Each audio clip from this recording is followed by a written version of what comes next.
Alors, je vais lire un extrait du Livre de la jungle de Rudyard Kipling. Alors, Mowgli est un enfant, un petit homme, qui a été élevé par les animaux de la forêt. Et c'est Baloo, le vieil ours, qui lui fait la classe, mais Mowgli n'est pas un élève très attentif. En ces jours-là, Baloo lui enseignait la loi de la jungle. Le grand ours brun, vieux et grave, se réjouissait d'un élève à l'intelligence si prompte. Car les jeunes loups ne peuvent apprendre de la loi de la jungle que ce qui concerne leur clan et leur tribu. Mais Mowgli, comme petit homme, en dut apprendre bien plus long. Quelquefois, Bagheera, la panthère noire, venait en flânant au travers de la jungle voir ce que devenait son favori et restait à ronronner, la tête contre un arbre, pendant que Mowgli récitait à Baloo la leçon du jour. L'enfant savait grimper presque aussi bien qu'il savait nager et nager presque aussi bien qu'il savait courir. Aussi, Baloo, le docteur de la loi, lui apprenait-il les lois des bois et des eaux. À distinguer une branche pourrie d'une branche saine, à parler poliment aux abeilles sauvages quand il rencontrait par surprise un de leurs essaims à 50 pieds au-dessus du sol, les paroles à dire à Mang, la chauve-souris, quand il la dérangeait dans les branches au milieu du jour, et la façon d'avertir les serpents d'eau dans les mares avant de plonger au milieu d'eux. Dans la jungle, personne n'aime à être dérangé et on y est toujours prêt à se jeter sur l'intrus. Tout cela vous donnerait une idée de ce qu'il fallait à Mowgli apprendre par cœur. Et il se fatiguait beaucoup d'avoir répété 100 fois la même chose. Mais comme Baloo le disait à Bagheera, un jour que Mowgli avait reçu la correction d'un coup de patte et s'en était allé bouder, un petit homme est un petit homme, et il doit apprendre tu entends bien, toute la loi de la jungle. Oui, mais pense combien il est petit, dit la panthère noire qui aurait gâté Mowgli si elle avait fait à sa guise. Comment sa petite tête peut-elle garder tous tes longs discours? Y a-t-il quelque chose dans la jungle de trop petit pour être tué? Non. C'est pourquoi je lui enseigne ces choses et c'est pourquoi je le corrige. Oh, très doucement, lorsqu'il oublie. Doucement? Tu t'y connais en douceur, vieux pied de fer? Grogna Bagheera.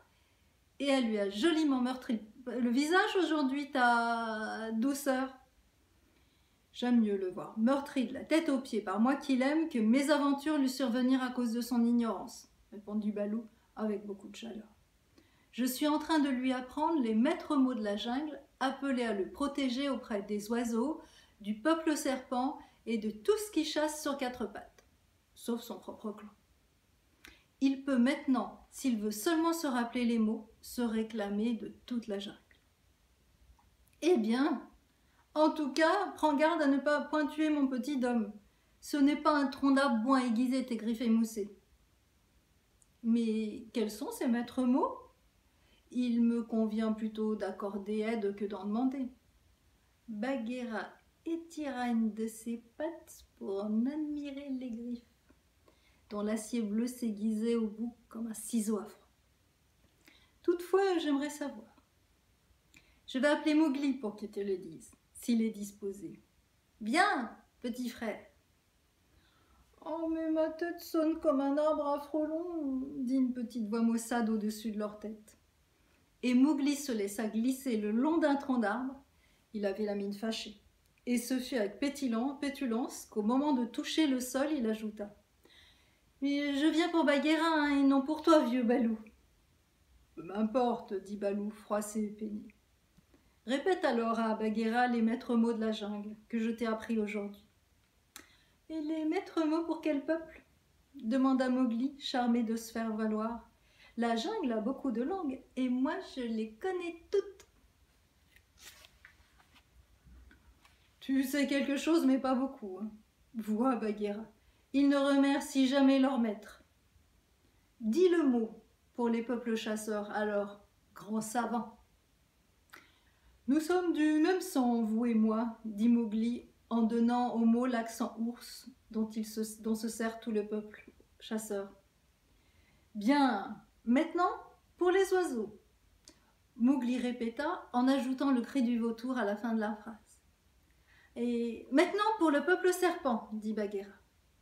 La réponse fut un sifflement tout à fait indescriptible. Après quoi, Mowgli se donna du pied dans le derrière, battit des mains pour s'applaudir lui-même et sauta sur le dos de Bagheera, où il s'assit de côté pour jouer du tambour avec ses talons sur le pelage luisant et faire à Baloo les plus affreuses grimaces qu'il put imaginer. Là, cela valait bien une petite correction, dit-il avec tendresse. Un jour peut-être, il m'en saura gré. Puis, il se retourna pour dire à Bagheera comment l'enfant avait appris les maîtres mots de Hati, l'éléphant sauvage, qui sait tout ce qui a rapport à ces choses, et comment Hati avait mené Mowgli à une mare pour apprendre d'un serpent d'eau le mot des serpents, que Baloo ne pouvait prononcer. Et comment Mowgli se trouvait maintenant suffisamment garanti contre tout accident possible dans la jungle, parce que ni serpent, ni oiseau, ni bête à quatre pattes ne lui ferait de mal.